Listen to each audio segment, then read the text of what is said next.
Hi everyone! So today's topic, I'm going to talk a little bit about studying abroad and having homesickness. So before I start giving you some tips, homesickness is something that a lot of students will often feel when they move into college for the first time, but it also is something very common that people face when they study abroad. Something often that people with homesickness will do is compare their current environment to their home environment. A big thing for me was that I wasn't able to just go and get in my car and go wherever I wanted to. I had to take the tube or call a taxi or get the bus or something like that.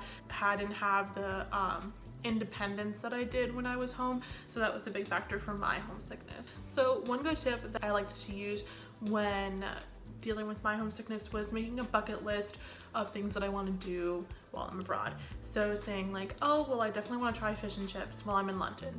So that is something that I put on my bucket list and I checked it off, as you can see right.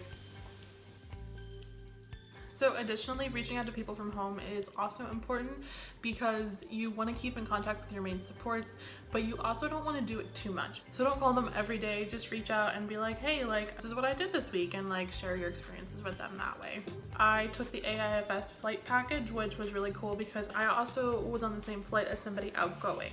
So it was really cool because we all met up, and then after that, once we got to London, we went for lunch and we explored, and it was really cool. So we were kind of like a little group when we got to London, which was really exciting. It was a great way to start off my trip, and that like basically just start making friends on your trip and hanging out with them, because then they become your best friends and then they're your main supports. So plan trips ahead of time to give you something to look forward to. So there was some trips included in the AIFS package to Poland, and there were some trips to the Baltic Sea. There was a side trip that I planned to Marburg. So taking advantage of those side trips really gives you something to look forward to. Also, focusing on classwork is something important. So if you're taking classes while you're abroad, making sure that you get your classwork done is super important, and it kind of gives you that routine that you have from home. And that is all the tips I have for you today. So if you have had a study abroad experience and you have any tips for homesickness, you can leave them down below.